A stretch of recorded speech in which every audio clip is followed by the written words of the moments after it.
വർഷം കുറേയൊന്നുമായിട്ടില്ല. ഇതേ നരേന്ദ്രമോദിയുടെ അന്വേഷണ സംഘത്തിൻ്റെ കണ്ടെത്തലിൽ തന്നെ മുഖ്യമന്ത്രിമാർ വേറെയും അറസ്റ്റ് ചെയ്യപ്പെട്ടിരുന്നു. കെജ്രിവാളും ഹേമന്ത് സോറനും. അതിനുശേഷം അരവിന്ദ് കെജ്രിവാളിൻ്റെ അഡ്രസ്സ് പോലും ഇല്ല രാഷ്ട്രീയത്തിൽ. എന്നാൽ സോറനെ ജനങ്ങൾ കൈവിട്ടിട്ടില്ല. അപ്പോഴെല്ലാം ഈ രാജ്യം മൊത്തത്തിൽ ചോദിച്ച ഒരു ചോദ്യമുണ്ട്. ഇതിനേക്കാളെല്ലാം വലിയ തട്ടിപ്പ് നടത്തിയിട്ടും പിണറായി വിജയൻ എന്ന കേരള മുഖ്യമന്ത്രിയെ തൊടുന്നില്ല എന്നുള്ള കാര്യം.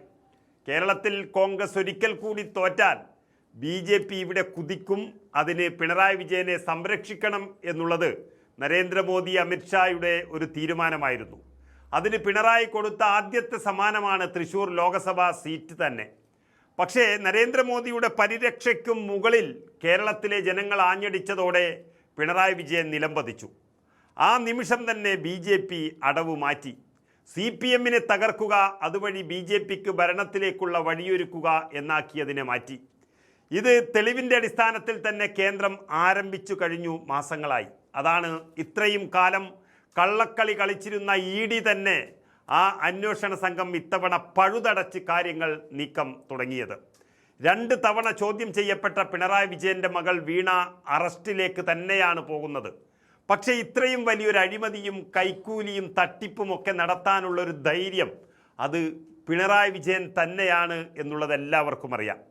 നമുക്കറിയാം, സംസ്ഥാനം മുഴുവൻ SFIക്കാർ സ്വാശ്രയ കോളേജിനെതിരെ തെരുവിൽ സമരം ചെയ്ത് രക്തസാക്ഷികളെ സൃഷ്ടിച്ചുകൊണ്ടിരിക്കുമ്പോൾ സ്വന്തം മകളെ കോയമ്പത്തൂരിലെ സ്വാശ്രയ കോളേജിൽ പഠിപ്പിച്ച് ഒരു IT പ്രൊഫഷണലാക്കിയിട്ടുണ്ടെങ്കിൽ പിണറായി വിജയന് വ്യക്തമായ ബോധ്യമുണ്ടായിരുന്നു.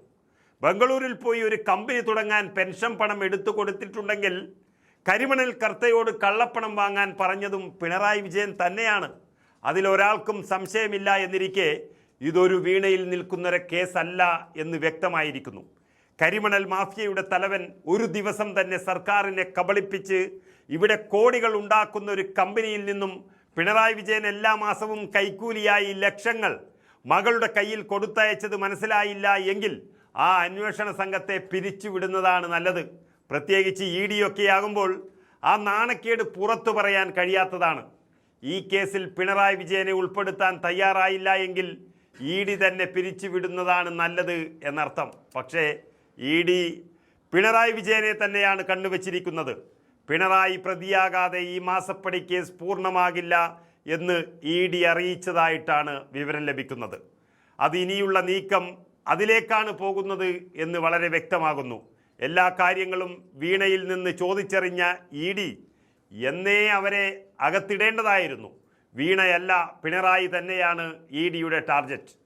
ഇത് കേൾക്കുമ്പോൾ സഖാക്കൾ ഓരിയിടാൻ തുടങ്ങും. പിണറായിയെ ടാർഗറ്റ് ചെയ്യുന്നു, രാഷ്ട്രീയ പ്രേരിതം എന്നൊക്കെ. ഒരു പുല്ലുമല്ല, പിണറായി തന്നെയാണ് കുറ്റക്കാരൻ. ആയിരക്കണക്കിന് IT കമ്പനി ഉള്ളപ്പോൾ പിണറായിയുടെ മകൾക്ക് തന്നെ സേവനം നൽകാൻ പണി കൊടുത്തത് അതുവഴി കള്ളപ്പണം വരാനുള്ളൊരു പാലമുണ്ടാക്കുകയായിരുന്നു ശരിക്കും ചെയ്തിരിക്കുന്നത്. ശരിക്കും പറഞ്ഞാൽ വീണ വിജയൻ ഈ കള്ളപ്പണ ഇടപാടിൽ വെറുമൊരു ടൂൾ മാത്രമായിരുന്നു എന്നാണ് മനസ്സിലാകുന്നത്. യഥാർത്ഥ പ്രതി താനല്ല എന്ന കാര്യം ഒരിക്കലും പിണറായിക്ക് നിഷേധിക്കാൻ കഴിയില്ല.